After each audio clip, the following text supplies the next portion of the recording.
Bien. Hola Paula, ¿cómo estás? Estoy grabando esta clase que es la continuación de análisis del género del discurso. Te voy a mostrar hoy día algunas investigaciones que hemos desarrollado en esta línea.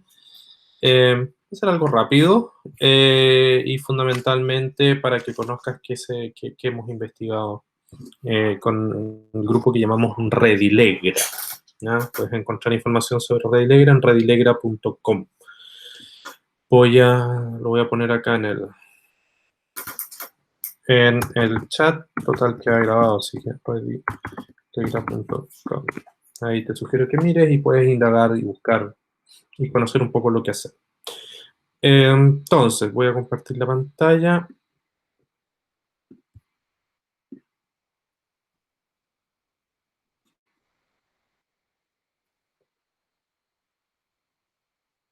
Bien. Esto.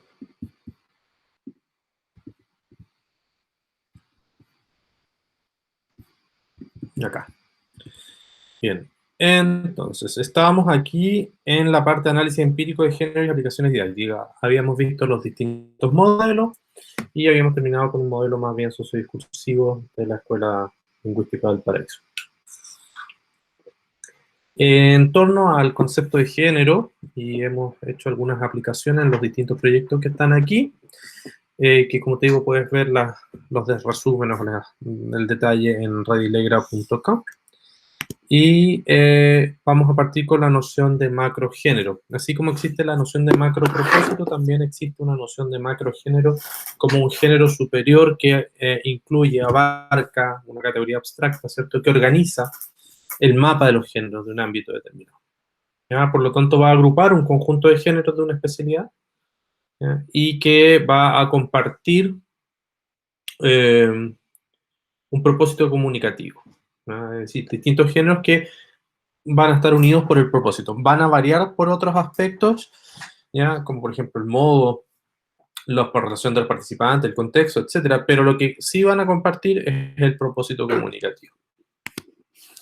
Dentro de los macrogéneros, que también se le llaman familias de género, colonias de género, dependiendo de la línea de investigación, tenemos, por ejemplo, que en el trabajo final de grado se incluyen distintos tipos de géneros, como la tesis, la memoria, la tesina, trabajo de título, proyecto de título, el seminario, etc. ¿Ya? De hecho, ahora justamente estamos con Vicerrectoría Académica desarrollando un proyecto de apoyo a la enseñanza de los trabajos finales de grado en las distintas carreras de la universidad, basándonos en estas investigaciones. También tenemos lo que podríamos llamar un macrogénero académico evaluativo, donde encontramos géneros como el diario de lectura, la resolución de problemas, el taller, la reseña crítica, etcétera, etcétera. O sea, hay familias de géneros que reúnen a otras, ¿verdad? Esto que vemos acá es un ejemplo de cómo nosotros hemos, en el libro de Escribir desde la pedagogía del género, del 2015, hicimos acá una síntesis de análisis del género trabajo final de grado, y esta es, por ejemplo, de la introducción. Entonces decimos que en la introducción, o la introducción, no la vemos de una perspectiva estructural, sino de una perspectiva funcional. Por lo tanto, decimos que esta sección tiene por objetivo introducir al lector en la investigación, ¿ya? Orientar al lector en relación con la temática, presentar los supuestos conceptuales más relevantes que guían la investigación, indicar su propósito y justificar la relevancia de realizar tal investigación. Esta macromovida tiene movidas, en este caso vemos dos, en general son tres. Establecer el territorio, establecer el nicho y ocupar el nicho sería la tercera. Y cada movida tiene a su vez pasos. Y cada paso tiene su descripción y ejemplo. Entonces el paso 1 es generalización del tópico con especificidad creciente, que lo que se busca es que el tópico, mostrar el tópico y organizar las menciones que se hacen de los aspectos generales a los más particulares en la investigación, ¿no? Entonces, por ejemplo, la investigación es acerca del lenguaje figurativo, que sería lo más amplio. Han prestado bastante atención durante los últimos años en formas de habla indirecta, como la metáfora y la metonimia. Entonces, el lenguaje figurativo, habla indirecta es más concreto, metáfora y metonimia es mucho más concreto que el lenguaje figurativo, es más específico. El paso 2, que le llamamos emergente, porque dentro de nuestros análisis apareció, y específicamente en las tesis de literatura, no en otras, Y ahí hay una presentación biográfica del autor en estudio. Entonces se presenta brevemente o los autores de las obras a investigar, incluyendo hitos relevantes de su historia personal, profesional o artística.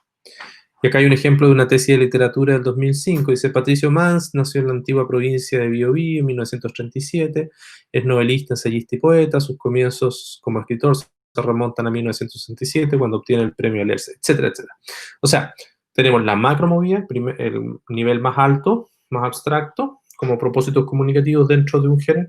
La movida, ¿cierto? Como los propósitos comunicativos que se desarrollan en una parte del texto, y los pasos que serían los mecanismos lingüísticos, discursivos, que permiten la concreción de las movidas o de estos propósitos comunicativos. ¿Qué hay que hacer cuando uno analiza el género? Primero, posicionar el texto dentro de un contexto situacional determinado. O sea, en qué contexto ocurren estos géneros. Luego, un sondeo que se hace en torno a la bibliografía para conocer qué se ha investigado sobre este género. Redefinición del análisis situacional y contextual en función de la bibliografía y el contexto que uno está indagando, si son los mismos que dice la bibliografía, hay diferencia o no. Definición del nivel de análisis, es decir, macromovidas, movidas y pasos. Podemos hacer solo de macromovidas, solo de movida. Seleccionar un corpus de textos. Hacer un etiquetado funcional, normalmente entre más de una persona, entre más de una interanalista, para ver cuán parecido están los criterios de análisis de este etiquetado, es decir, identificar dónde hay un paso, qué pasos conforman una movida y qué movidas conforman una macromovida.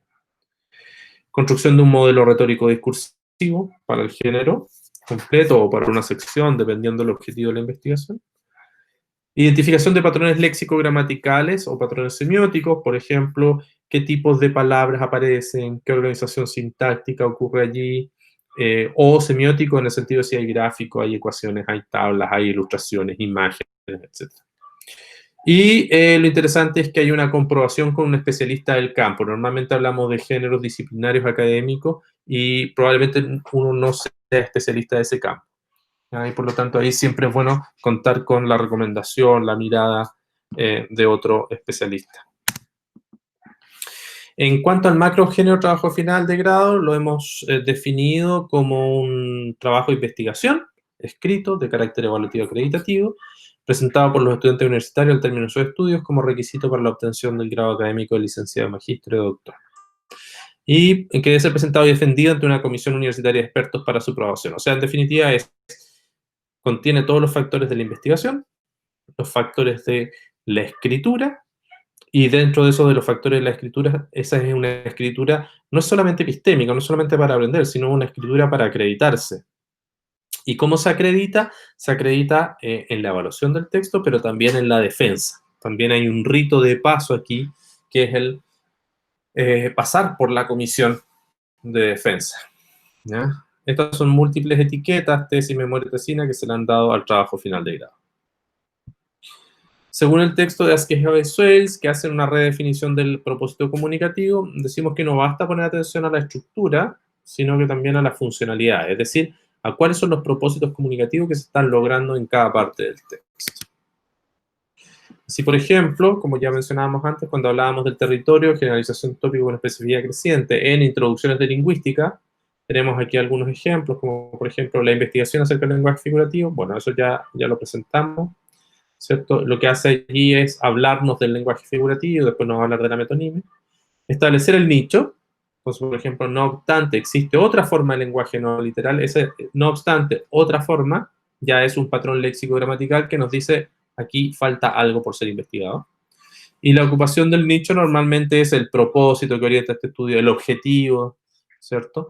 Y la presentación de la estructura de las tesis, ¿no? El primer apartado, la primera parte, la segunda parte, luego, finalmente, por último, se presentan los comentarios finales o las conclusiones, que es lo estructural.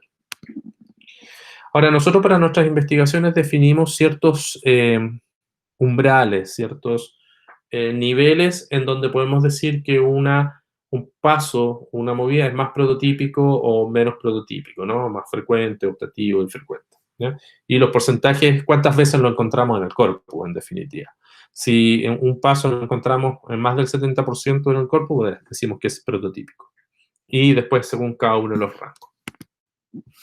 Así, por ejemplo, si comparamos tesis de lingüística, literatura, filosofía y psicología, vemos que en el rango de las movidas hay 3 movidas que son prototípicas. Una es ocupar el nicho, y si te fijas ahí, dice ocupar el nicho está en rojito, y dice obligatoria, obligatoria, obligatoria, o prototípica.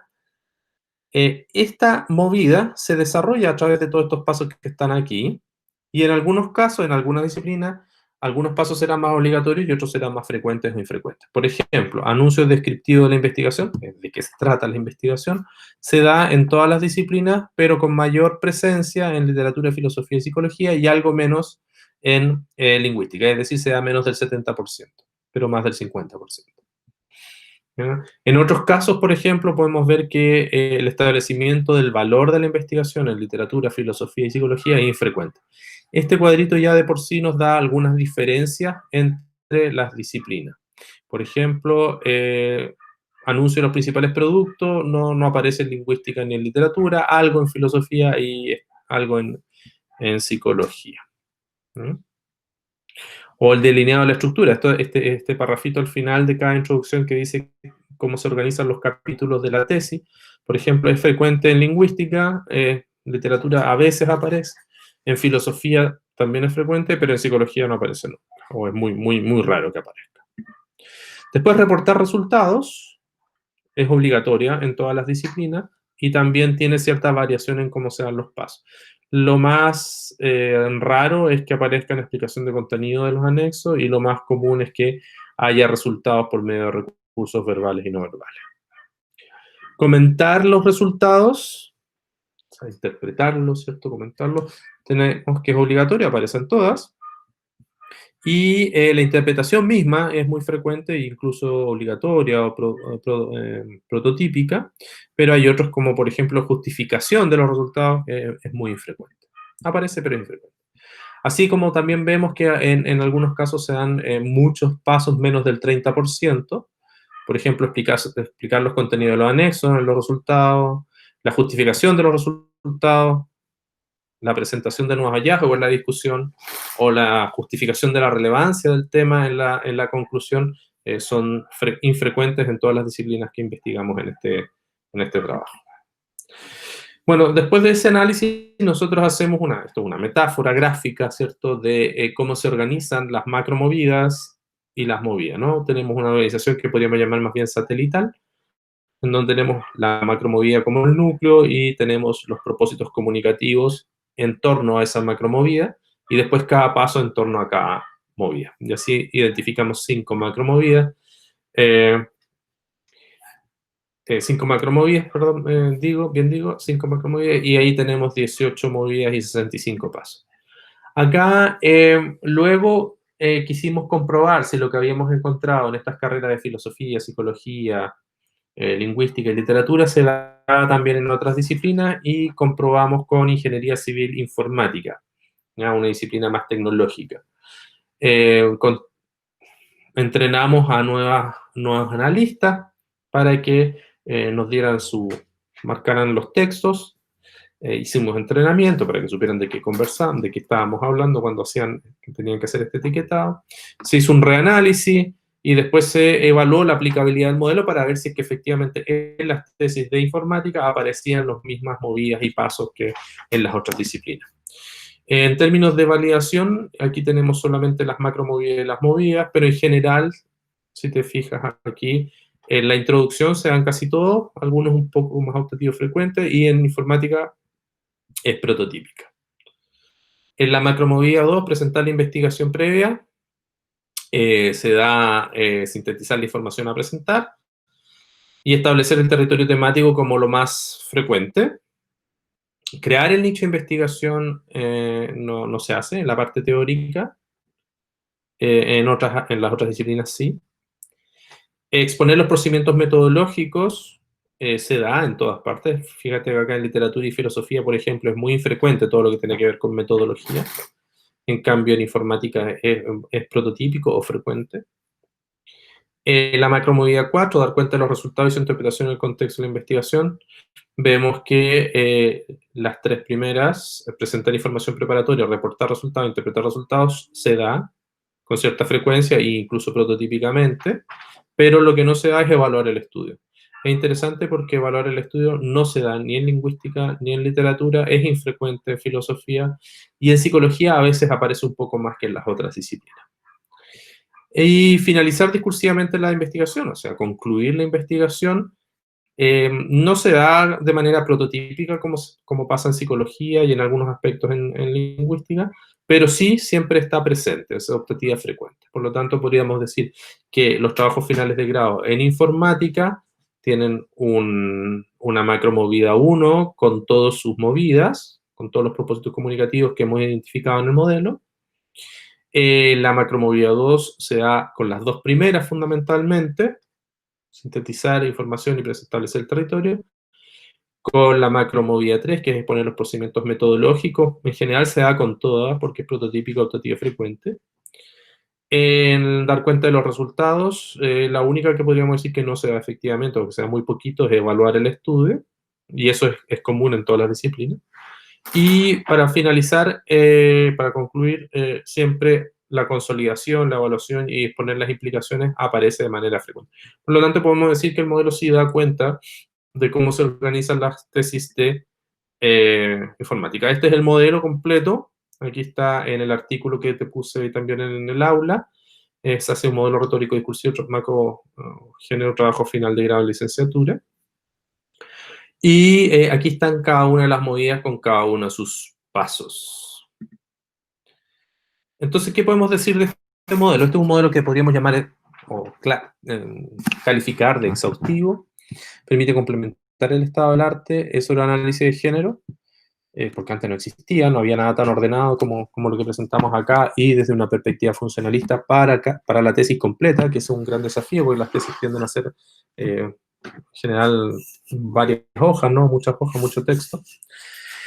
Los criterios de prototipicidad puestos nos permiten ordenar la información, ver lo que efectivamente se realiza en cada uno de los textos de la disciplina, y el modelo nos permite identificar justamente los propósitos y las diferencias entre las disciplinas. Eso es interesante, ¿ya? Podríamos llamarlo, se convierte en una herramienta de análisis de género. Otra perspectiva desde la que hemos estudiado los géneros es de la clasificación semiautomatizada. Es decir, cómo le podemos pedir a una máquina, en definitiva, que a partir de los rasgos léxico-gramaticales clasifique estos propósitos comunicativos. Si ya para un humano es difícil, imagínate para una máquina, ¿no? Es muy complejo. Y sobre todo porque la máquina lo único que va a revisar es frecuencia o patrones de ocurrencia de rasgos léxicos o léxico-gramaticales. Entonces aquí el propósito, el supuesto es que las formas lingüísticas permiten identificar funciones discursivas, ¿no? Aquí lo que hacemos es recolectar el texto, segmentarlo, así tal como lo hicimos en el modelo anterior, en macromovida y movida. Buscamos rasgos léxico-gramaticales que caractericen a estas movidas. En este caso usamos los lemas, que es una estandarización de las palabras, algo así como aparecen en los diccionarios. Y sobre todo si son verbos queda el infinitivo, si son sustantivos queda el masculino singular, si son adjetivos también y así. Y usamos para esta presentación dos clasificadores que son muy conocidos en el ámbito de la clasificación automatizada.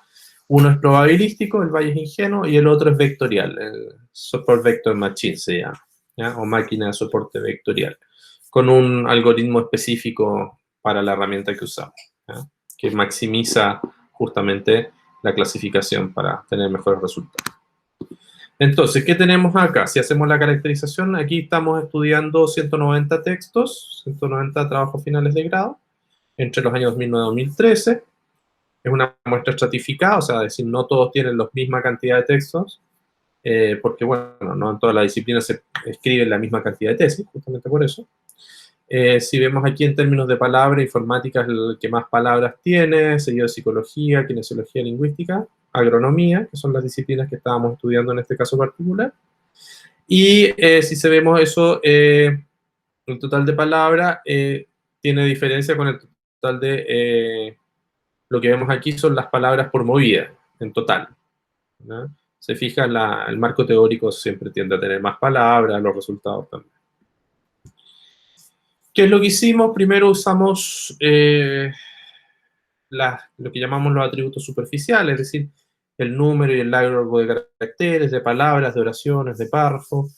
Vimos algunos atributos léxicos, como las palabras mismas, esta estandarización de palabras llamada lema. N-grams es la probabilidad de ocurrencia de 2 o más palabras. Terminología, léxico especializado, entre otros. También vimos atributos gramaticales como las categorías morfológicas, o sea, en verbo, sustantivo, adjetivo, adverbio, etc. Los enegramas de categorías morfológicas, análisis de verbo y también algunas coloconstrucciones, ¿eh? O sea, estructuras más prototípicas, frases fijas, por ejemplo. Atributos semánticos como similitud semántica, relaciones semánticas, marcadores de cohesión y el action set. Y esto es importante porque los marcadores de cohesión lo estuvimos conversando como una de las, en el modelo de Lower, ¿cierto? Porque la cohesión guía la coherencia, ¿no? Entonces, por eso nos interesa. Actions Art es una forma particular de conocer cómo los verbos, qué verbos se usan y qué características tienen esos verbos. Después vamos a entrar en detalle en eso. Los atributos discursivos, es decir, atribución de conocimiento, marcadores epistémicos, posicionamiento, modos de organización. Metadiscursos son todas funciones que tienen distintos conjuntos de palabras dentro del discurso. Si vemos acá, en esta tabla, encontramos los índices, por un lado, separados entre extensión, categoría morfológica y cohesión. Vemos promedios, algunas diferencias estadísticas. Vemos que, por ejemplo, la cantidad promedio de palabras nos permite diferenciar nos permite diferenciar psicología de filosofía, filosofía de literatura, pero literatura y lingüística es lo mismo. En términos de cantidad de oraciones, psicología presenta más que lingüística. Perdón. Y así, cada una va mostrando distintas diferencias. Aquí, por ejemplo, en cohesión, voy a mover esto. No se mueve. En cohesión, si usamos el traslapo de palabras, vemos que filosofía presenta mayor palabras repetidas entre oraciones que psicología. En cambio, psicología y lingüística es lo mismo, y lingüística también presenta más que literatura. O sea, por lo tanto, psicología también presenta más cohesión, por decirlo así, que literatura. Y si usamos análisis semántico latente, que es un algoritmo especial para calcular la similitud entre dos oraciones en función de las palabras que están allí incluidas, vemos que hay diferencia estadística entre filosofía, que es mayor que en psicología, psicología es mayor que lingüística, pero lingüística y literatura no se diferencian. Ahora, eso es un análisis más bien estadístico. Ahora vamos al análisis de la clasificación automática. Entonces, nosotros desarrollamos una herramienta que se llama ANMOP, que la puedes encontrar ahí en radileira.com/ANMOP, y que nos permite describir cuantitativamente cada uno de los pasos. La vamos a revisar y la vamos a usar para ejemplo. Además, se incluyen 2 herramientas de clasificación del género trabajo final de grado, que se consideran 7 máquinas de clasificación. Nosotros aquí te estoy hablando de 2, ¿no? Bayes, Ingenuo y Super Vector Machine, pero en la herramienta hay 7 tipos de clasificaciones que se pueden hacer. Vamos a ver algunos ejemplos. Acá, por ejemplo, lo que tenemos es que nos interesa la variación, la variable léxico-gramatical, y en variables léxico-gramaticales esto se va a definir operacionalmente como los lexemas, los lemas y las categorías gramaticales. Específicamente en trigramas de lexemas, de lemas y gramaticales. Nos interesa saber cuál de estos es mejor para clasificar. Entonces aquí, por ejemplo, tenemos la macromovida, el paso 1 de la movida 3 de la macromovida 1, o sea, de la introducción. Se presentan los resultados obtenidos para 2 tipos de representaciones utilizando el algoritmo SA. Esto es de una tesis de informática. El lema, sé presentar, porque el verbo queda en infinitivo, ¿cierto? Los resultados, queda como resultado, queda en singular, y así. Representaciones, queda como representación, y así. Y aquí están las categorías gramaticales, ¿no? tercera persona, un pronombre personal de tercera persona reflejo, dativo. Verbo principal, indicativo, presente, tercera persona plural, y así. Ahora si vemos entre gramas, el algoritmo SA, resultados obtenidos para... Esto quiere decir que aparecen muy frecuentemente, más allá que el azar. Y lo mismo con las categorías gramaticales. Aquí dale frecuencia 1 porque el texto es muy chiquitito, no es un ejemplo muy concreto. En esquema tenemos nuestros textos, en este caso las tesis, separadas por macromovidas y movidas.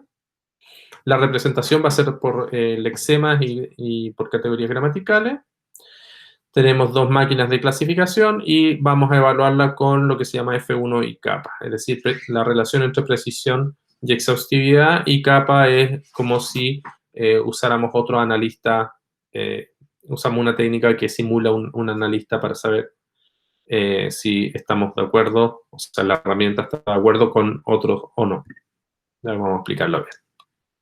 Entonces, por ejemplo, aquí tenemos las 5 macromovidas, tenemos distintas categorías lingüísticas, vemos que los verbos no aportan nada, 21,5% de clasificación, las palabras, la parte de cohesión, ¿cierto? Aporta un 45% de la clasificación, que no es mucho. Las categorías morfológicas por sí, la que mejor responde es que son todas juntas, pero tampoco mucho. Ahora, si usamos trigramas de categorías morfológicas, mejora la clasificación a 57%, 57,5%. Si usamos cohesión, más los adjetivos, más la preposición, más los pronombres, aumentamos a 58,75%. Y acá no se ve, voy a corregir esto, porque está muy...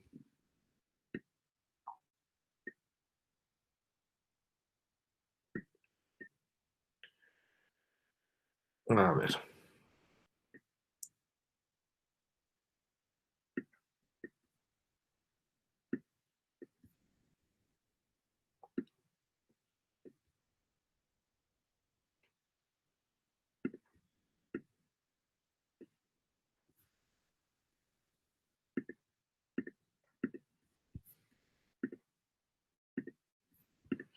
Si te fijas acá, voy a mover este textito, lo voy a poner aquí. Si te fijas, tenemos que, si en realidad yo, en vez de usar esto, que es el mejor, que me da 58,75, uso los mejores trigramas, es decir, uso un algoritmo específico para identificar dentro de los 23.380 trigramas, cuáles son los mejores. Me dice que son 28 los mejores trigramas para clasificar, los más discriminadores, por decirlo así, y me da un porcentaje de 77,5 en la clasificación para tesis de informática. Por lo tanto, es un buen resultado, al menos mejor que las otras categorías. Otra investigación que lo hicimos también, comparamos acá informática con psicología, usamos lemas y categorías gramaticales, lo mismo, usamos también SVM y Bayes. Aquí efectivamente usamos un algoritmo para identificar los mejores atributos, y usamos el capa que comentaba antes, que lo que me mide es en términos de pobre, leve, aceptable, moderada, considerable o casi perfecta la clasificación.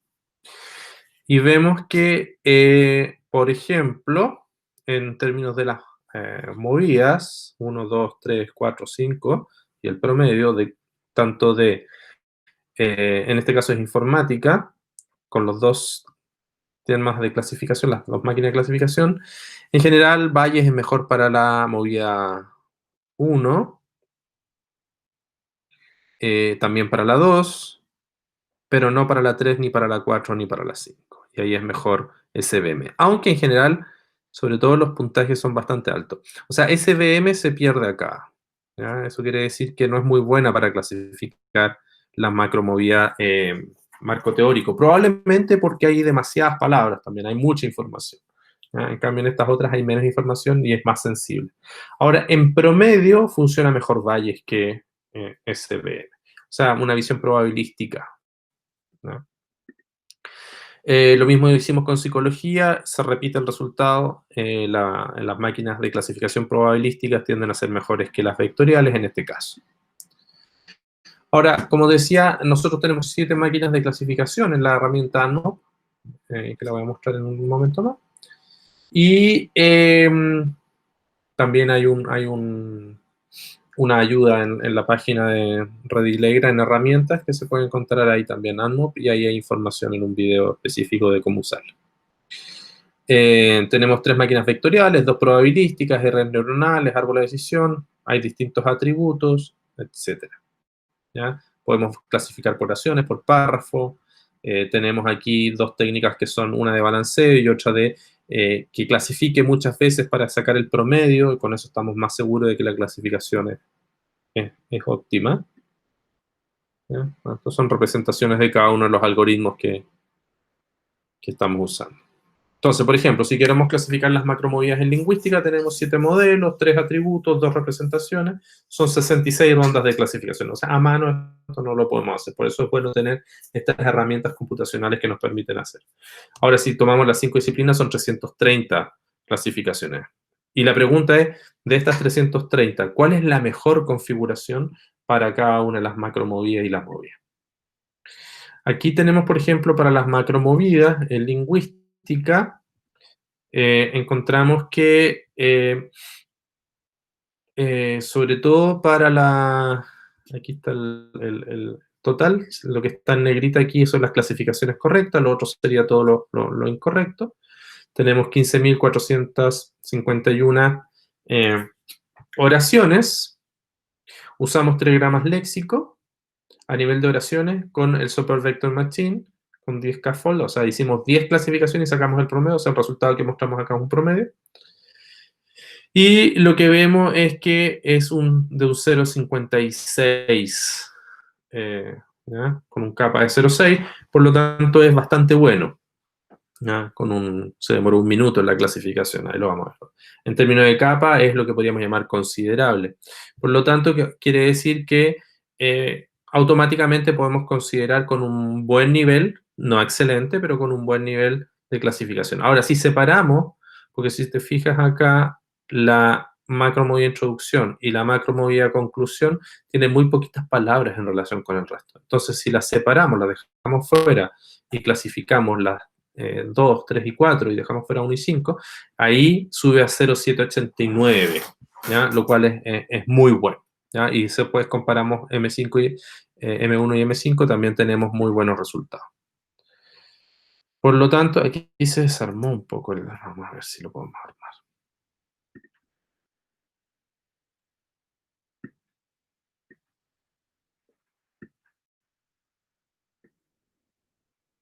Bueno, esto no es tan relevante. En definitiva, lo que queremos decir aquí es que si usamos distintas técnicas de clasificación para la M1 y M5, tenemos que es bastante moderada, pero es 0,7, por lo tanto es bastante, si usamos el F1 es bastante buena, si usamos el kappa es un poquito menor, pero todavía sigue siendo un buen resultado. ¿Mm? Ahora, si tomamos todas las disciplinas, en general las clasificaciones, todas coinciden que la máquina vectorial lineal es la mejor y los resultados siempre están sobre el 0,774, ¿ya? Lo cual quiere decir casi un 70% en definitiva de buenas clasificaciones, y eso estaría entre lo que el kappa, que es mucho más exigente como técnica de valoración, que estaría entre moderadas y considerables. Por lo tanto, lo que queremos demostrar acá es que desde una perspectiva empírica, una perspectiva solo mirando la información que está en los textos, es posible hacer una clasificación de los propósitos comunicativos de las funciones. Lo mismo se refleja acá en otra investigación que es en lingüística, ¿ya? Aquí estamos clasificando las movidas dentro de la macromovida, ¿ya? Y las movidas dentro de la macromovida ya es más difícil porque es menos texto, entonces la máquina tiene menos información de dónde tomarse para poder hacer las clasificaciones, pero en general vemos que con trigramas y con un unigrama los valores son bastante buenos, ¿no?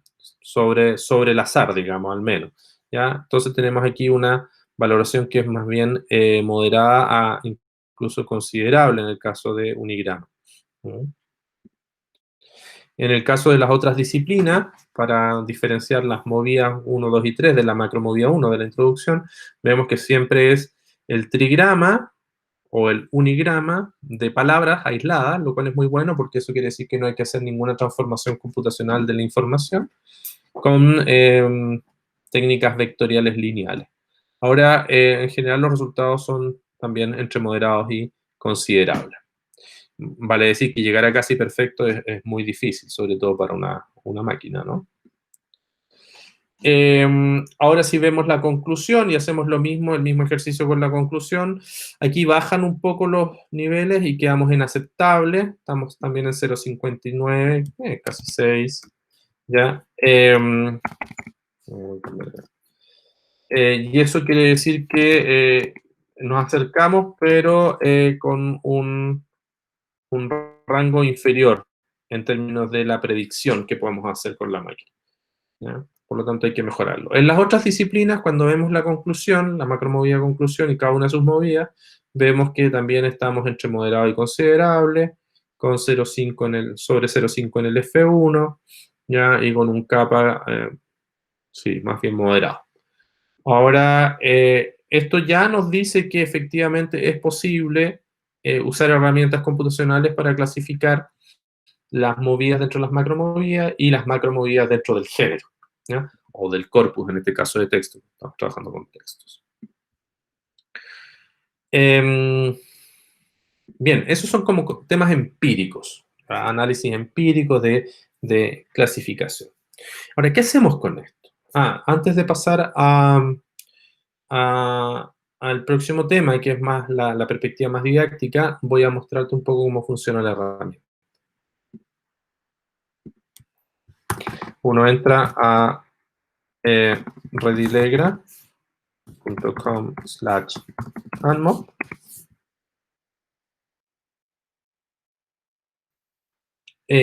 Tú tendrías que entrar acá te va a pedir una clave y esa clave es invitado. Te la digo al tiro, está acá también.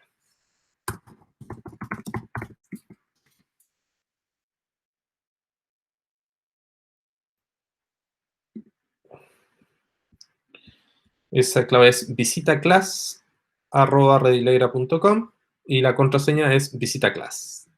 ¿Sí? Está aquí marcado. Entonces te pide un correo, tú le pones visitaclass@redilegra.com y la contraseña es visitaclass. Entonces uno entra y aquí hay distintas opciones. Tú puedes, por ejemplo, hacer un análisis general, simplemente quieres saber qué hay. Un segundito.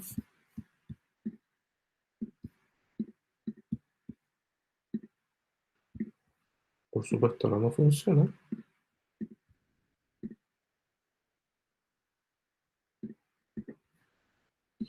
Espérate, que no sé qué pasó.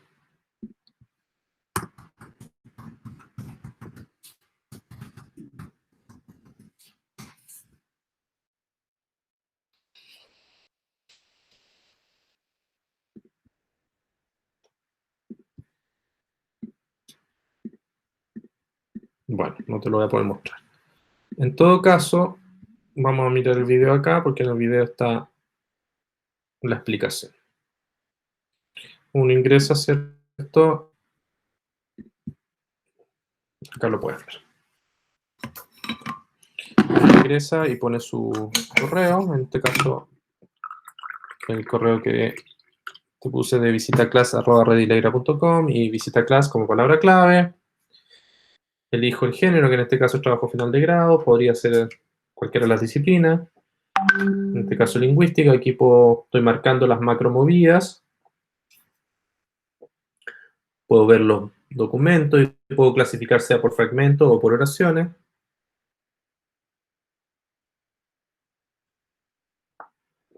Tengo que elegir un tipo de atributo, es decir, las palabras tal cual, los lemas, las categorías morfológicas.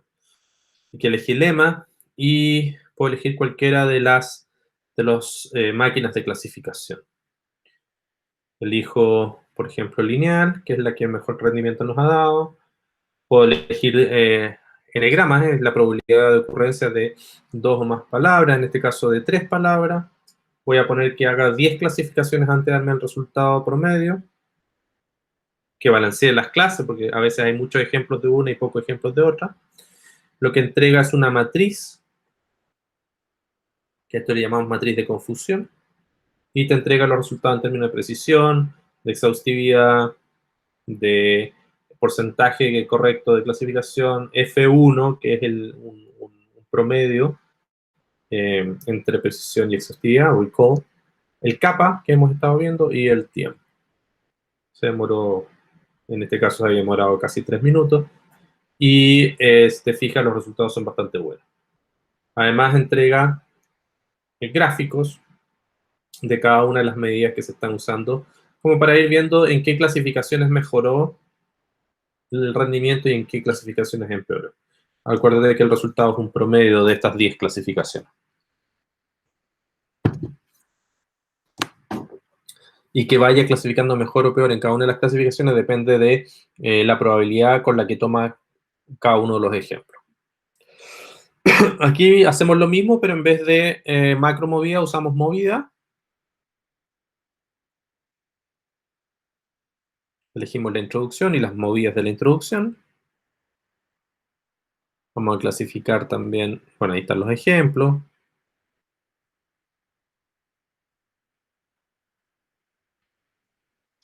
Vamos a clasificar por oraciones. Usamos lema. Ah, no, léxico, porque hemos usado léxico antes también. Vectorial lineal. Trigrama también 10. Con balanceo. Clasificamos.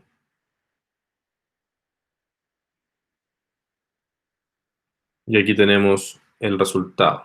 ¿Ya? Y el resultado es también bastante bueno, es 0,6 en el F1, o 0,61, con un kappa moderado, bastante bueno en general, para este tipo de tarea. Siempre lo ideal es que los valores sean más altos, pero sabemos que aquí estamos trabajando con no tanto texto por un lado y por otro lado solo con una representación del texto y por lo tanto también tiene sus dificultades. Pero aún así, lo interesante es que solo en las palabras que están allí, en este caso en forma de palabras solas, nos da buenos resultados.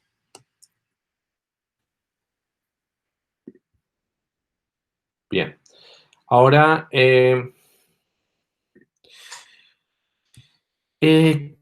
¿para qué nos sirve esto? ¿O cuál es la idea de hacer estos análisis más computacionales y del género en general? Es porque nos interesa enseñar a escribir, ¿ya? Entonces, podemos decir que la escritura es una actividad social, es una necesidad, que requiere ciertos resultados y expectativas explícitas, es decir, tiene que haber una tarea, un objetivo a cumplir, es una actividad social, si bien uno escribe individual, pero siempre hay una rutina social, y sobre todo en la universidad, en el ámbito académico, y aprender a escribir implica aprender a utilizar el lenguaje. Entonces, la medida en que se usa el lenguaje para escribir, nos permite construir géneros y, por lo tanto, cumplir con ciertos propósitos comunicativos esperados en esos géneros. El modelo pedagógico es muy similar al análisis que hemos llevado hasta acá. Exploramos el contexto, exploramos el género y trabajamos con la producción del género. Cuando exploramos el contexto, hacemos entrevistas, le preguntamos a los profesores, a los alumnos acerca del género, qué piensan, cómo lo usan, para qué lo usan, qué características tiene, etc. En la exploración del género usamos los corpus, usamos las herramientas computacionales para caracterizar, para describir cada una de las macromovidas, movidas y pasos. Y en la producción del género, desde una perspectiva didáctica, hacemos propuestas que nos permitan apoyar a los estudiantes a escribir mejor.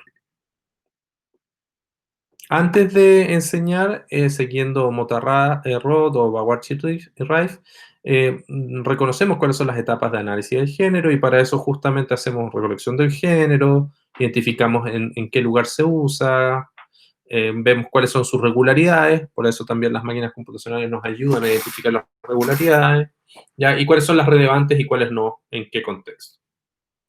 Así es como escribimos escribir desde la pedagogía del género. Aquí no hay tanto computacional, sino que después en otros artículos y en otros trabajos incorporamos más lo computacional. Aquí incorporamos más la vista o la perspectiva pedagógica, ¿ya? Y lo que nos interesa es entregar una caracterización del género y un andamiaje de la escritura. Y hacemos material para profesores y para estudiantes a través de los guiones metodológicos para los profesores y planificaciones y a través de las guías concretas para los estudiantes.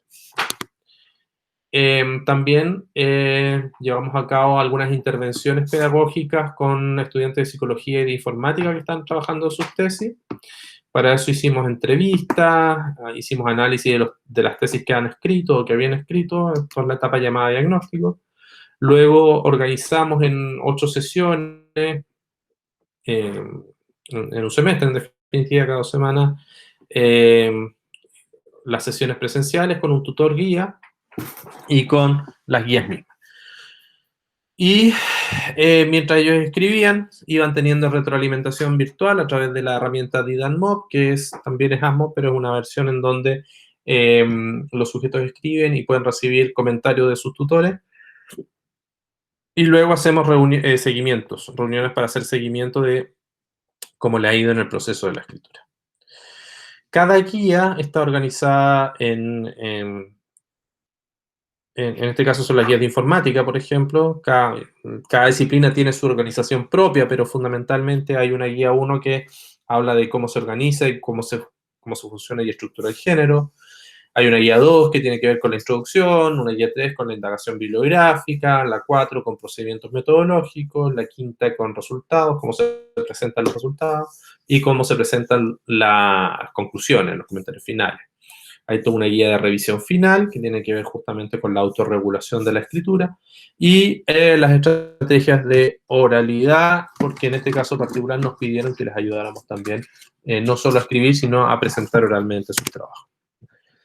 Cada guía tiene una organización local y en ella nos importa, seguimos aquí una perspectiva de proceso-producto, entonces nos interesa que activen sus conocimientos previos, que se les establezcan los aprendizajes esperados, reflexión inicial, es decir, las metas que van a cumplir, las orientaciones funcionales, cómo debieran alcanzar estas metas y algunas actividades y cierre. Entonces, aquí en el ejemplo lo que ponemos en la guía anterior, como ya se trabajó antes, se dice tal cosa.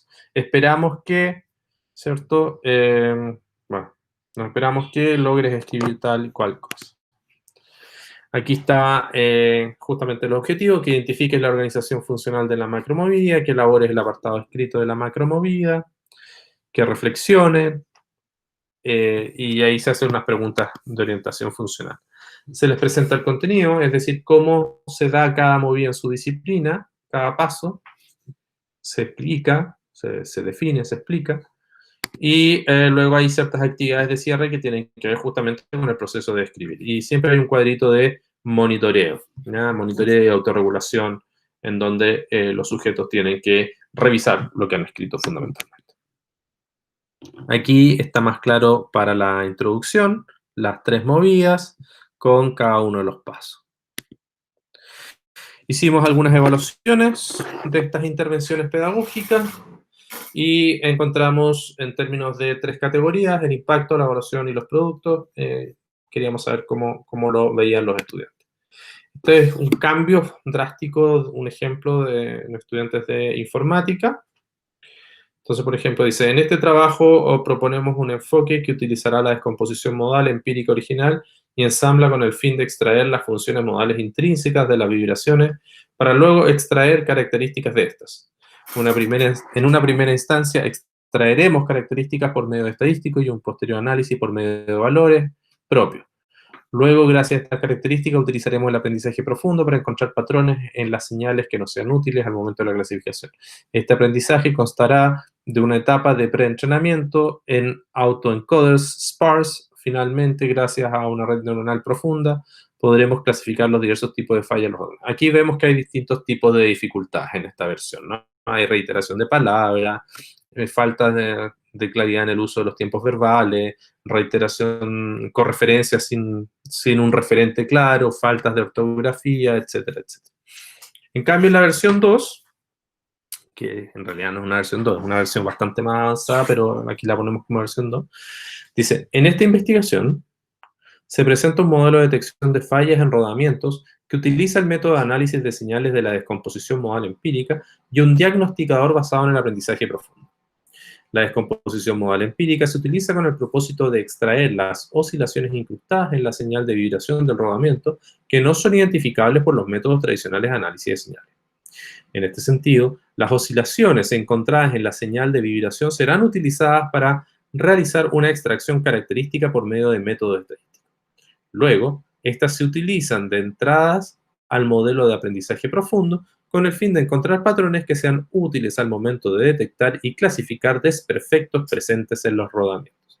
Finalmente, el modelo de detección se compone de una etapa de preentrenamiento que utiliza autoencoders sparse y una etapa de clasificación de fallas a través de una red neuronal profunda.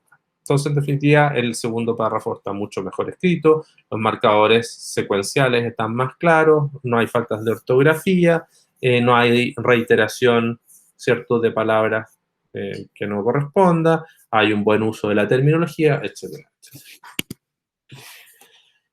¿Cómo nos evaluaron los estudiantes? En general, en puntajes de 1 a 5, las más relevantes es que a los tutores les fue bastante bien. Si se fijan, allí tenemos 3 evaluaciones en 5 y las otras en 4.97 y 4.57, o sea, fueron bien evaluadas.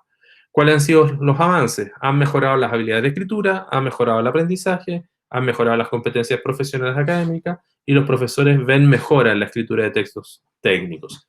En definitiva, hay una buena valoración, todas sobre 4, lo cual es bastante bueno.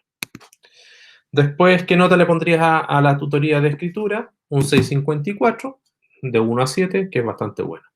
¿Recomendarías el taller a tu estudiante? El 84,6% dijo que sí y un 15,4% dijo que tal vez. ¿Qué nos sugirieron en su momento? Mejorar la aplicación, la herramienta ANMOP, que justamente estamos en eso ahora, estamos tratando de mejorarla para entregar mejores feedback. Aplicar los conceptos de la guía a las tesis inmediatamente y no con ejercicios de ahí. Bueno, algunos estudiantes pedían que fuera opcional, siempre fue opcional, pero algunos se sentían como con la obligación de ir. Tener 2 tutores nos entregaría mayor feedback, o sea, no solo uno, sino 2 tutores. La opción remota, justamente el tema de la plataforma, mejorarla, y mejorar la coordinación entre las entregas de los proyectos de título y las sesiones de tutoría. Sí, bueno, ahí tenía que ver con una coordinación con los profesores de asignatura. Algunas opiniones de los estudiantes en relación con esto es, a nosotros nos sirvió mucho porque nuestro primer informe fue un desastre, fue como una bolsa de basura. Nos sirvió mucho porque yo miro el primer informe que entregué y me da vergüenza. Y el de ahora es un trabajo serio, hay una estructura. De hecho, lo que más recuerdo es el día en que nos enseñaron a hacer las referencias o a citar algún autor, porque yo en realidad escribía cualquier estupidez nomás. Y a veces, de hecho, nunca ponía la referencia. Oye, esto pertenece a tal autor, o yo le escribía nomás. Le cambiaron las palabras para que no se viera igual y pasaba. Pero ahí me di cuenta que no, que era importante. Entonces, todo el tema de la citación, de la presencia de fuentes, de la identificación de fuentes, se dan cuenta, ¿cierto?, que es muy relevante. Los profesores, en general, tuvieron una buena opinión de esta intervención, de esta práctica pedagógica, y evaluaron con un 83,3% esta idea de que sí habían percibido cambios en sus estudiantes a lo largo de la implementación del proyecto. No fueron muchos profesores los que respondieron, pero tampoco eran muchos profesores guías que estaban trabajando allí. Así que lo que sí nos hacían algunos comentarios era como que había mejorado la motivación y la calidad de los informes, que siempre es bueno contar con otras opiniones, que se nota más preocupación en el producto final, hay una redacción de mejor calidad y mejor organización de las ideas y una mejor ortografía. Y eso a nosotros nos dejaba bastante contentos porque quiere decir que en informática, por lo menos estos estudiantes aprovecharon de aprender a escribir académicamente mejor el género trabajo final de grado. Por lo tanto, desde una perspectiva aplicada, podemos decir que las contribuciones que se hicieron fue hacer las sesiones de apoyo, presenciales y virtuales, entregar retroalimentación correctiva, estrategias y ejemplos para una escritura efectiva, hacer una organización efectiva de la teoría y los recursos investigativos, o sea, desde lo que sabíamos del análisis del género, del análisis empírico del género, del análisis retórico del género, léxico gramatical y después ya su aplicación en la didáctica.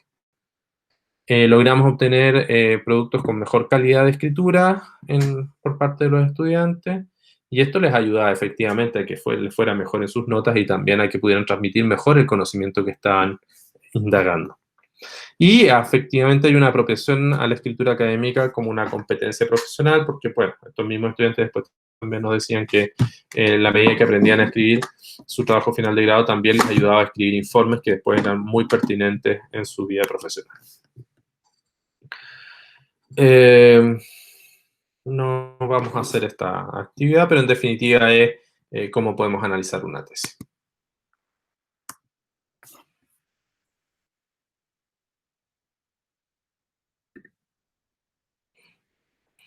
Bueno, Paula, eso es lo que me faltaba por presentarte.